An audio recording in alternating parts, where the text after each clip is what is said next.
lassitude qui explique, ou la lassitude, ou autre chose? Je crois plutôt la lassitude, parce que son avance sur son concurrent républicain tend à décroître. Mais elle reste de 7 points, ce qui est quand même énorme. Beaucoup de candidats ailleurs souhaiteraient avoir 7 points d'avance sur leur adversaire. Deuxièmement, Roosevelt, quand même, a conduit les États-Unis à travers la guerre. Il ne faut pas oublier qu'il a réussi à triompher de tous les courants isolationnistes qui étaient très forts avant 1939. Il a maîtrisé tout cela. C'est un grand patricien qui est apprécié, aimé. Il est un peu le protecteur de la nation en guerre, un peu le père. Et c'est curieux comme, dès ce moment-là, la grande figure de Roosevelt, patricien, empreint de noblesse, suscitera chez beaucoup d'électeurs américains la recherche, un désir de recherche de notre père, qu'ils ne trouveront qu'avec le général commandant en chef de la Seconde Guerre mondiale, Eisenhower, lorsqu'ils l'éliront quelques années plus tard.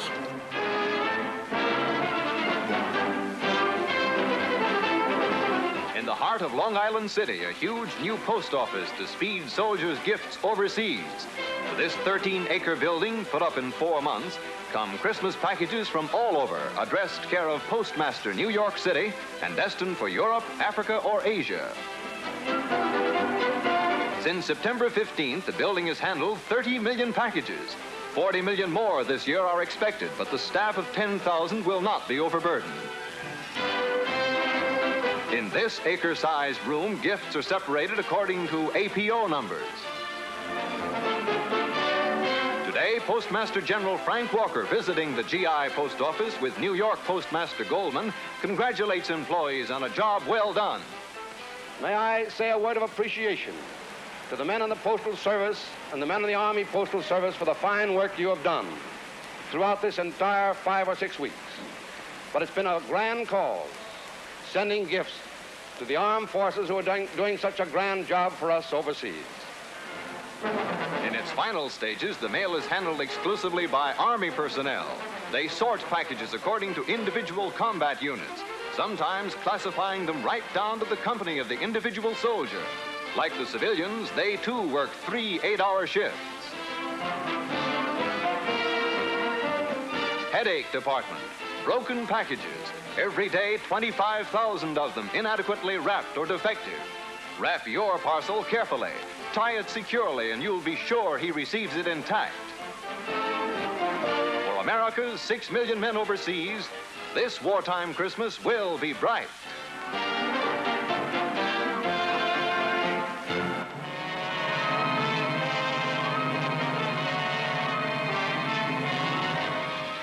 Walcheren Island, straddling the Schelde estuary, key to the vital port of Antwerp. And Royal Marine Commandos, Britain's best fighting men, stream ashore to put an end to German resistance. Rocket salvos spearhead the first assault.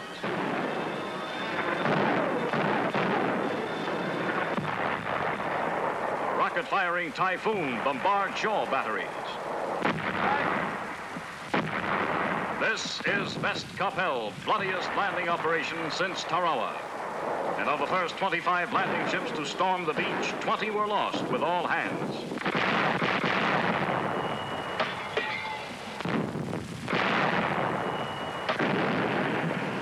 Further to the south at Flushing, the enemy makes a savage house-to-house fight. But within a week, the last resisting Nazi is beaten down.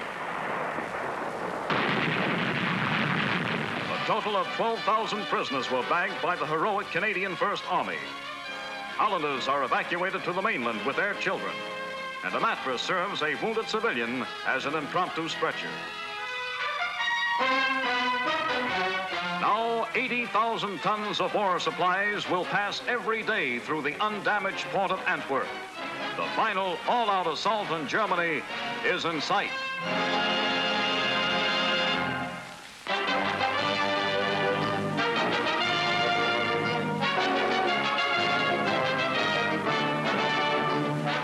Battle for Leyte. We smash inland against fanatical enemy resistance on the key island of the Philippines.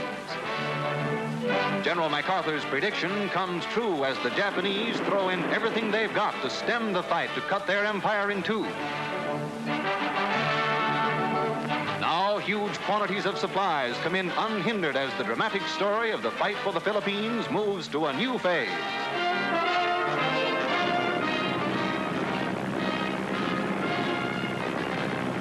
flag of this story, the drama of Navy air power.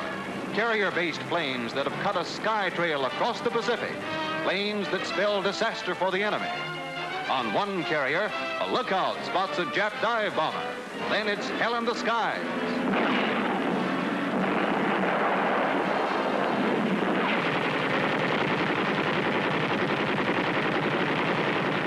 Enemy plane losses have been over 8 times as great as our own.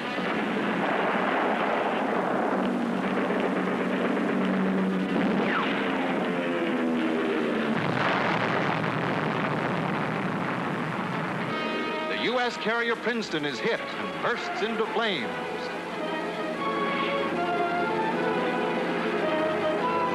Planes from the burning Princeton come in for landings on the deck of another carrier.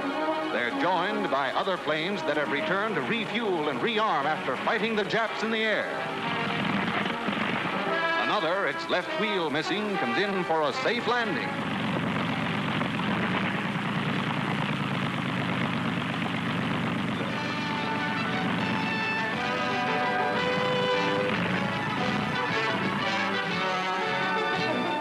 For every mile we move ahead on island after island, the terrific might of our air power is blasting the way.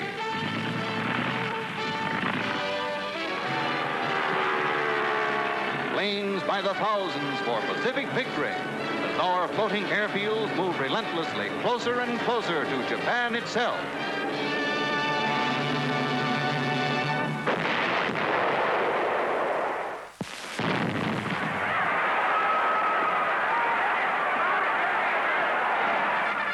New York, 75,000 people, including 2,500 cadets, jam Yankee Stadium for the Army Notre Dame Football Classic. Army hasn't beaten the Irish in 13 years, but today they're fielding the greatest team in their history. First quarter. Notre Dame passes. Kenna intercepts. And he runs it back to the Irish 26. On the 26-yard line, Max Minor goes through left tackle for Army's second lightning touchdown. Second quarter, Army now leads by 4 touchdowns. Kelly punts for Notre Dame. Kenna takes the punt.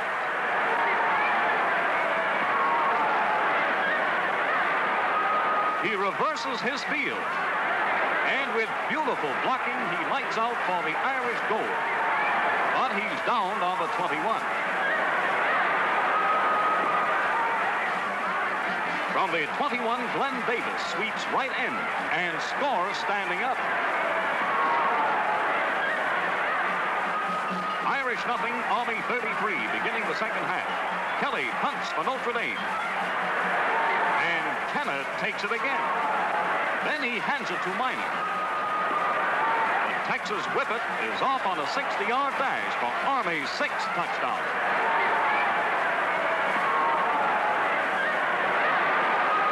Last quarter, and the cadets avenge 5 years of blank score against the Irish. Davis is off for another touchdown. Final score, 59-0. Worst defeat in Notre Dame's history.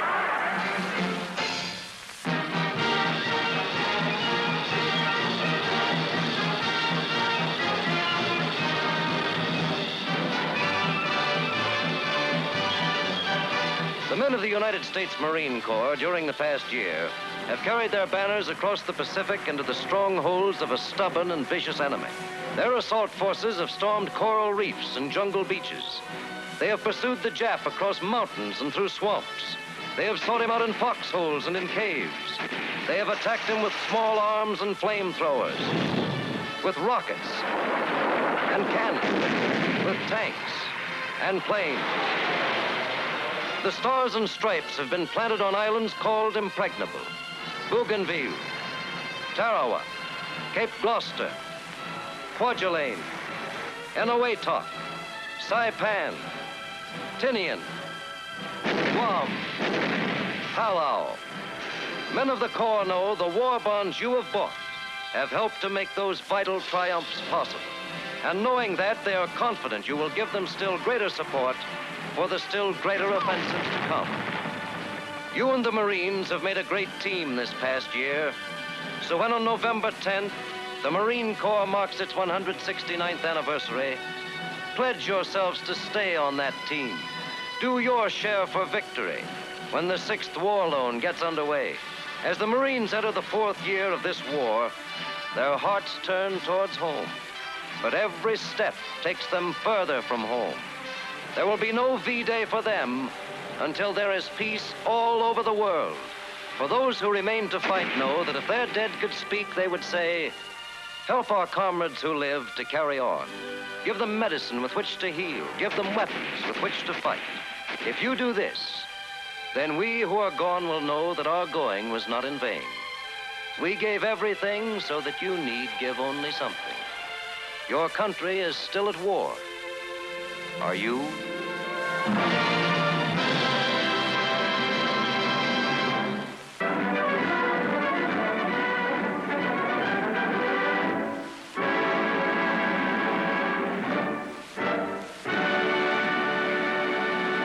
Claude Julien, on vient de voir un sujet sur les États-Unis. On voit la démocratie américaine en train de fonctionner. Elle a une qualité que tout le monde lui reconnaît, au moins, c'est la régularité tous les 4 ans, etc., etc. Mais est-ce que les démocrates qui gagnent à ce moment-là et les démocrates d'aujourd'hui, est-ce que ça représente la même chose, le Parti démocrate vainqueur de l'époque de Roosevelt? Et qu'est-ce qui a changé depuis? Beaucoup de choses ont changé. D'abord, la popularité de Roosevelt tient en grande partie à son appui sur le Parti démocrate et sur les syndicats en liaison avec les démocrates. Il ne faut pas oublier, pendant toute la période du New Deal, Roosevelt lance un slogan « Faites des syndicats puissants ». Le thème à l'époque, c'est un big government, big business, big unions. Un gouvernement fédéral puissant, un patronat des entreprises puissantes et des syndicats puissants. C'est sur ce trépied que doit reposer toute la société américaine. Et Roosevelt a beaucoup contribué, puissamment, à développer la force des syndicats, qui sont rivaux. Les 2 syndicats, American Federation of Labor et le Congrès pour l'organisation ouvrière. Ils fusionneront après la guerre, plus tard. Mais les syndicats sont la base principale de Roosevelt. Deuxièmement, les paysans. Troisièmement, le Sud. Le Sud raciste. Le Sud encore très marqué par toutes les séquelles de l'esclavage. Or, les Noirs sont engagés dans la guerre, et ça aura des conséquences par la suite. Le Parti démocrate s'appuie sur une base très populaire, très forte, d'où les scores prodigieux de Roosevelt contre ses divers concurrents au cours des 4 élections. Mais dites-moi, il y a deux petites choses. Oui, il y a 2 petites choses quand même dans ce que vous dites qui aujourd'hui ne sont plus très claires. Petit A, les Noirs. Dans ces images, on ne les a jamais vus, sauf conduire des camions. Ils ne peuvent pas voter. Ils ne peuvent pas voter. Là, très peu, très rares sont les Noirs qui votent. Et comme vous le savez, c'est uniquement au cours des années 60 que les grandes campagnes, les grands mouvements, avec le pasteur King notamment pour les droits civiques, se traduira essentiellement par une grande campagne en faveur de l'élection des Noirs sur les listes électorales. Jusqu'alors, il existe quantité de dispositions législatives, soit fédérales, soit locales pour les États, qui interdisent aux Noirs de s'inscrire sur les listes électorales. Tout ceci sera balayé après 1954 et surtout au cours des années 60. Bon, et puis il y a un deuxième point. Vous avez dit quelque chose qui en France ferait tilt, comme on dit vulgairement. Vous avez dit, il s'appuie sur les syndicats et sur le big business. Oui. Aujourd'hui, on verrait mal un gouvernement, en France par exemple, mais ailleurs aussi bien, qui s'appuierait sur les banques et sur les syndicats. Oui, mais parce qu'à l'époque, il faut reconstruire le pays, c'est l'héritage du New Deal, la grande crise est passée par là, il faut tout reconstruire en mobilisant à la fois le patronat et les syndicats. L'un des moyens de sortir de la crise, c'est de donner aux ouvriers, aux salariés, un pouvoir d'achat suffisant pour, comme consommateurs, jouer le rôle de moteur de l'économie. Et alors aujourd'hui ? Mais aujourd'hui, nous allons vers, au contraire, le laminage de tous les droits syndicaux. Le taux de syndicalisation a énormément baissé. Il est à l'heure actuelle, je crois, de 14%. Il était à l'époque autour de 50%. Et les milliardaires ? Les milliardaires sont de plus en plus nombreux au pouvoir. À l'époque ou maintenant ? Maintenant, à l'époque de Roosevelt, il y a parmi les élus démocrates quantité de petits hommes d'affaires, quelques modestes patriciens locaux, des universitaires, quelques syndicalistes. À l'heure actuelle, récemment, le Washington Post a fait un décompte. Le Congrès actuel est à majorité démocrate. Le Sénat est à majorité démocrate. 51 sénateurs sur 100 sont millionnaires en dollars. C'était absolument impensable à l'époque de Roosevelt. À l'époque de Roosevelt, les campagnes électorales se déroulaient dans un dialogue beaucoup plus direct avec le peuple. Il y avait notamment les trains présidentiels qui parcouraient le pays et le président, sur la plateforme arrière du wagon présidentiel, s'adressait aux foules qui venaient le saluer et l'acclamer. Ça ne passait pas par la télévision. Les campagnes électorales coûtent maintenant des sommes astronomiques, alors qu'à l'époque, une campagne électorale avait un coût extrêmement modeste. Donc un homme de petite classe moyenne, ou un petit intellectuel, un petit militant, pouvait prendre son bâton de pèlerin et collecter des suffrages. À l'heure actuelle, c'est de plus en plus difficile. Voilà ce qui a changé. Deuxièmement, c'est le moment où le pouvoir fédéral se renforce prodigieusement. Il ne faut pas oublier que, sans refaire l'histoire depuis les origines, le pouvoir des États est resté très puissant jusqu'à la fin des années 20. Avec le New Deal, le pouvoir d'intervention économique du président de la Maison-Blanche, afin de relancer l'économie, accroît prodigieusement la puissance du gouvernement fédéral. C'est vrai pour le plan économique, mais aussi pour la puissance du FBI dans tous les domaines, les interventions dans de multiples secteurs d'activité. Et la Seconde Guerre mondiale renforce encore beaucoup plus les pouvoirs de la Maison-Blanche, les pouvoirs du président. Un président élu comme Roosevelt en 1944 a beaucoup plus de pouvoir, beaucoup plus d'influence que ses prédécesseurs dans les années 10 ou 20. Je voudrais vous poser une dernière question. Tout à l'heure, quand on a résumé la situation, il a été question du sort des Juifs d'Auschwitz, etc. Et je crois que vous vous posez des questions sur le comportement de Roosevelt devant l'Holocauste. C'est une question que je trouve très, très troublante parce que personnellement, je n'ai pas d'explication à cela. Vous savez bien que... Enfin, Roosevelt n'était pas seul dans ce cas. Lorsqu'on posait la question du génocide juif, de l'Holocauste, de la Shoah, à Churchill, il disait « d'abord, je fais la guerre ». Aux États-Unis, le problème s'est posé à l'opinion au cours des quelques dernières années, je dirais au cours des 10 dernières années. Un livre tout à fait remarquable sur la question s'intitule « Pendant que 6 millions de Juifs mouraient ». C'est tout, et montre ce que ne faisait pas le gouvernement américain, bien qu'il y eut dans le gouvernement américain des personnalités juives éminentes, comme Morgenthau, qui était secrétaire au Trésor, un homme très puissant. Les démarches des organisations juives dans le monde entier pour alerter les grands alliés anglais et américains sur ce drame sont restées sans écho. Un autre livre, d'autres ouvrages, plusieurs sont parus, qui analyse le comportement de la presse américaine à l'égard de la question juive, si on peut utiliser cette formule, pendant la guerre. Et ce sont des études qui sont très sévères, non seulement pour le pouvoir politique, mais aussi pour les médias. On a tout mobilisé sur la guerre, et la guerre, c'était contre le nazisme, et au fond, on mettait peu l'accent sur cette composante essentielle du nazisme, l'antisémitisme et l'extermination de tout un peuple. Bien, maintenant, c'est gênant de dire cela, parce que malgré tout, c'est cette guerre qui a mis fin à la menace principale qui pesait sur les Juifs. Je dois vous avouer mon malaise devant cette situation. Je ne sais pas comment expliquer. On va voir maintenant les actualités soviétiques, et on va aussi observer que ni Churchill, qui rencontre Staline, ni les soviétiques ne sont non plus très démocrates.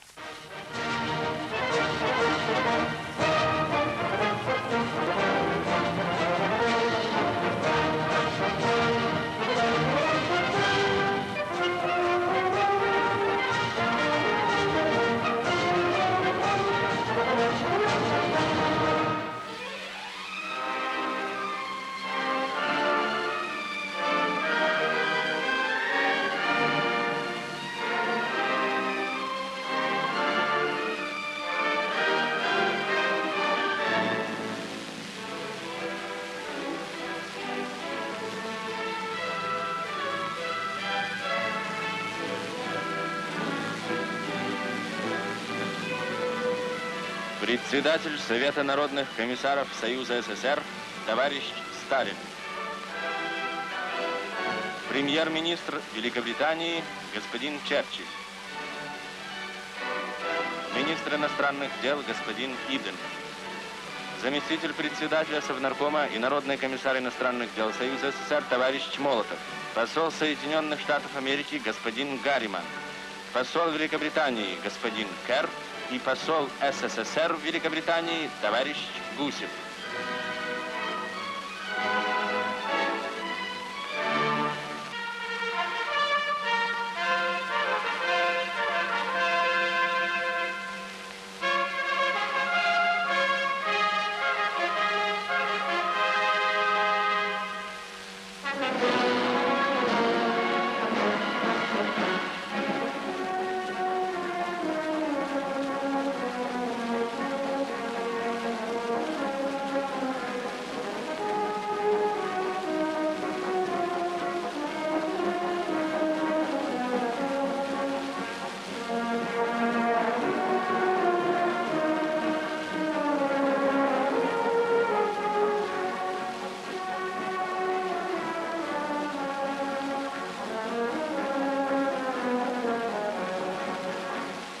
Господин Иден.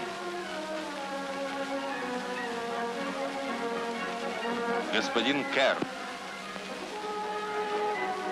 Начальник британского имперского генерального штаба фельдмаршал Брук. Генерал Исмей. Заместитель Народного комиссара иностранных дел Союза СССР товарищ Вишинский.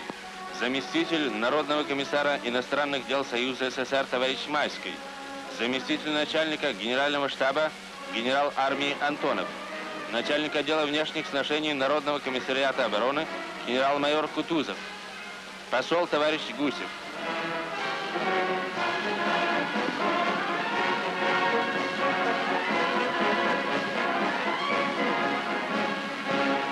На аэродром прибыли товарищ Сталин и товарищ Молотов.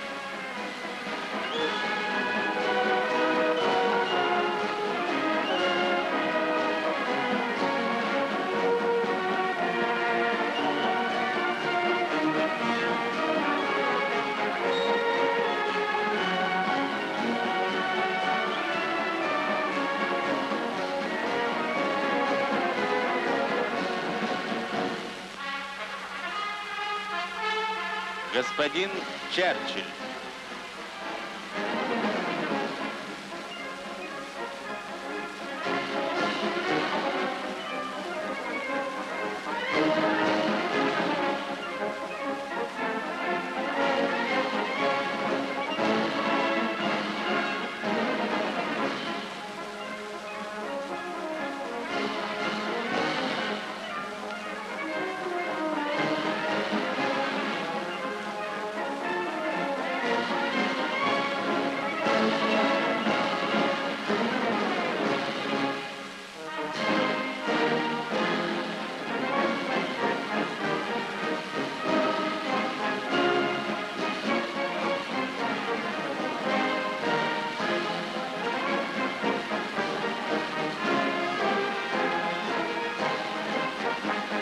Рапорт почетного караула.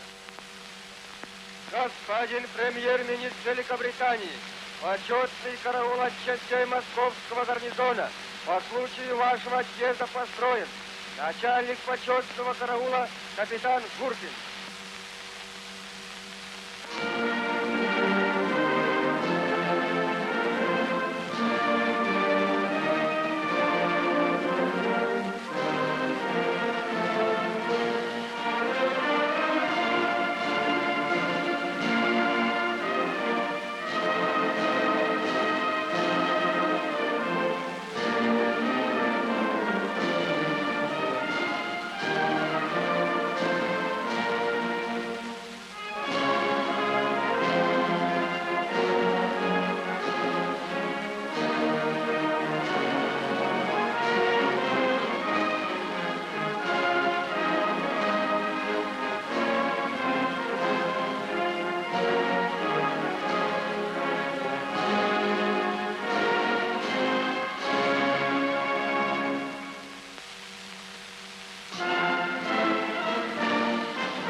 господин Черчилль выступил перед микрофоном кинохроники.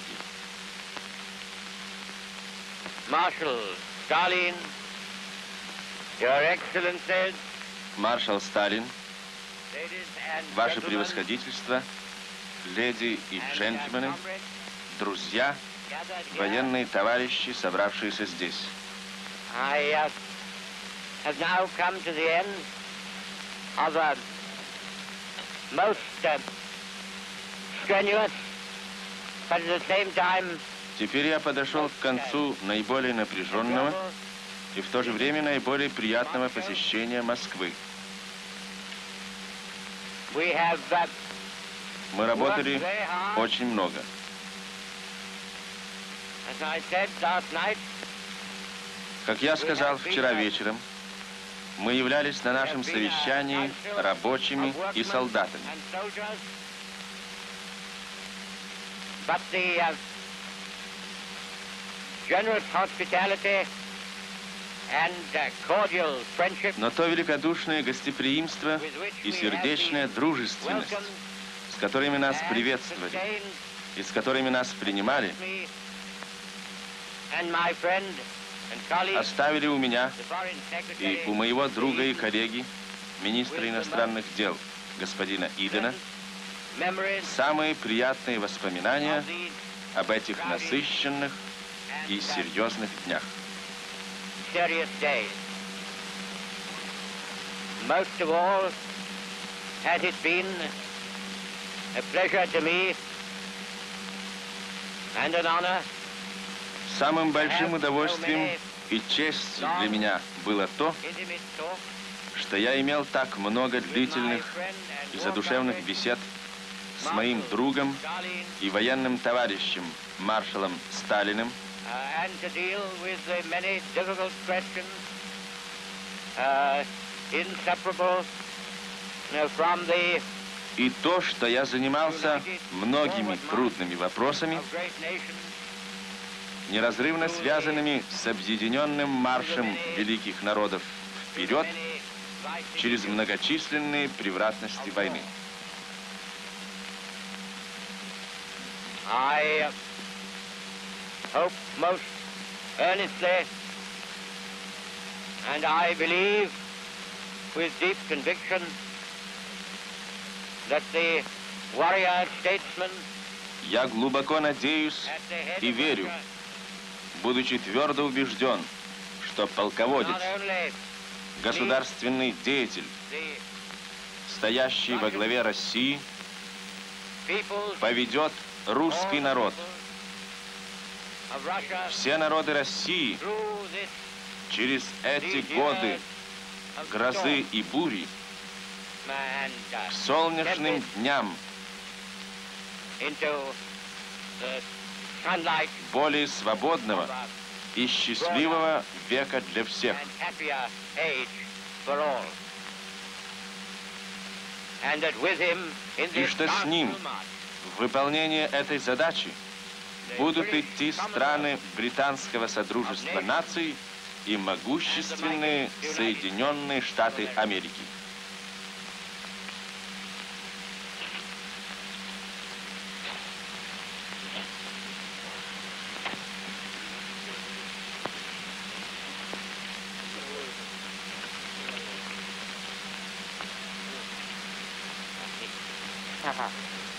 well, good morning. Good morning.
Claude Julien, nous savons bien que c'est au cours de cet entretien que Churchill a proposé de mettre la main à 90% sur la Grèce, en proposant 90% à la Russie sur la Roumanie, etc., etc.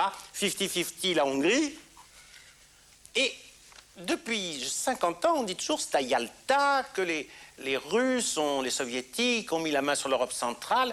Mais c'est Churchill qui, le premier, a complètement effacé le droit des Hongrois, des Polonais, etc., à décider de leur sort. Pourquoi on n'a jamais évoqué cet aspect des choses? On connaît cet incident, on a fait semblant d'en rire.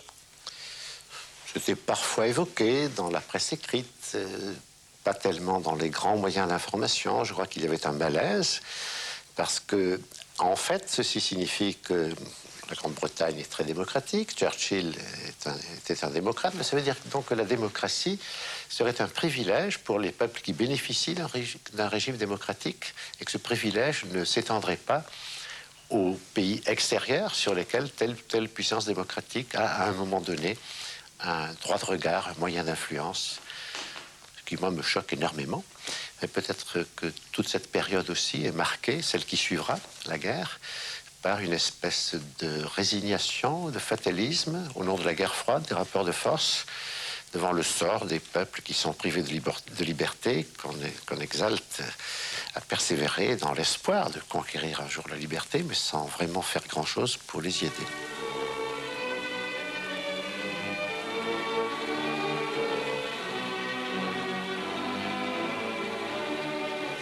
– 28 октября в Москве подписано соглашение о перемирии между правительствами Советского Союза, Великобритании и Соединенных Штатов Америки с одной стороны и правительством Болгарии с другой стороны. По уполномочии правительства Советского Союза, Великобритании и Соединенных Штатов Америки соглашение подписали представитель советского главнокомандования, маршал Советского Союза Толбухин.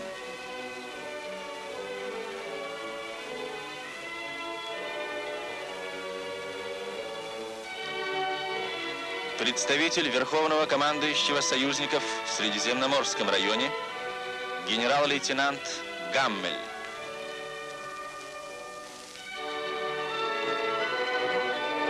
По уполномочии правительства Болгарии соглашение подписали министр иностранных дел господин Стайнов, министр без портфеля господин Терпешев, министр без портфеля господин Петков, министр финансов господин Стоянов. При подписании соглашения присутствовали товарищ Молотов, товарищ Вышинский, посол Великобритании господин Керр, поверенный в делах Соединенных Штатов Америки господин Кеннон.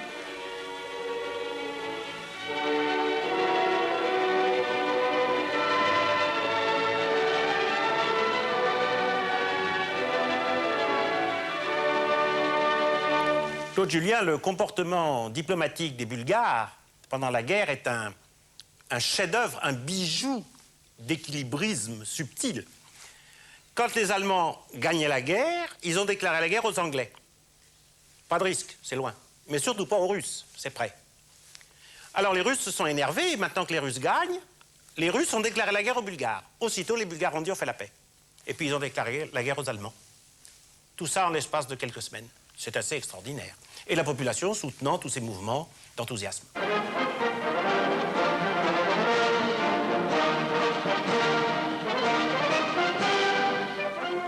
Рига – один из старейших и крупнейших городов нашей страны.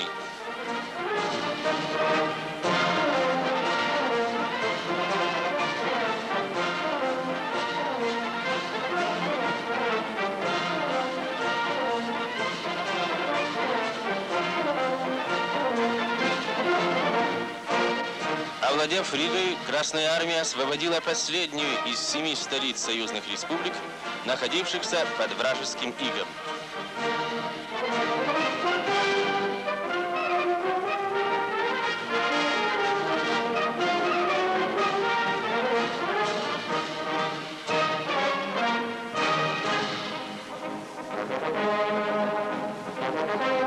Вместе с частями 3-го и 2-го Прибалтийских фронтов в город победоносно вступили полки латышского корпуса под командованием генерал-майора Брандкална.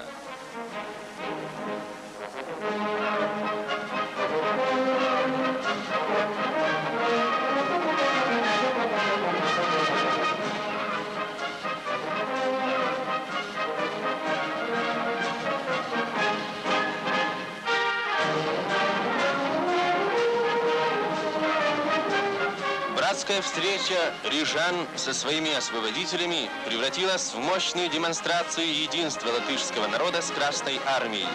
3 с лишним года население Риги ждало этой встречи.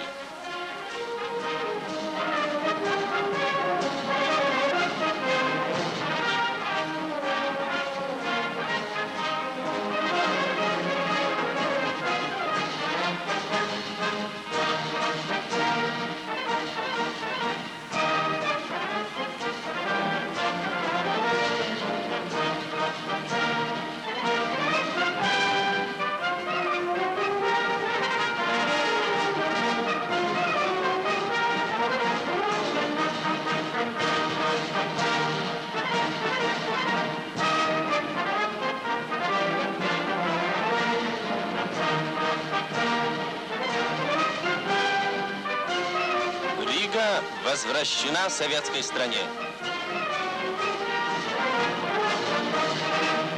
Claude Julien, avec votre permission, on va faire un petit exercice. Les Lettons, on les a vus ici acclamer les Russes.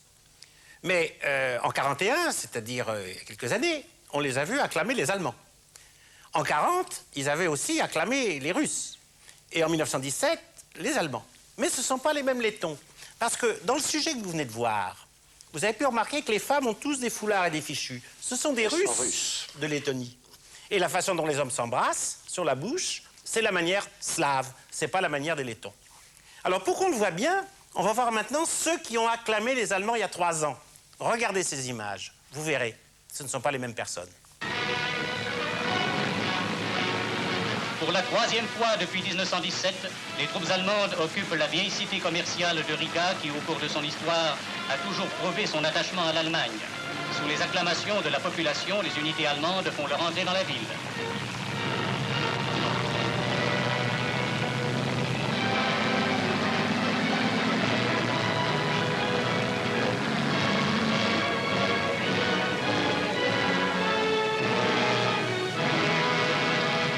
Sur ces images, Claude Julien, vous pouvez en juger, ce ne sont pas les mêmes femmes, ou des femmes d'une autre nature.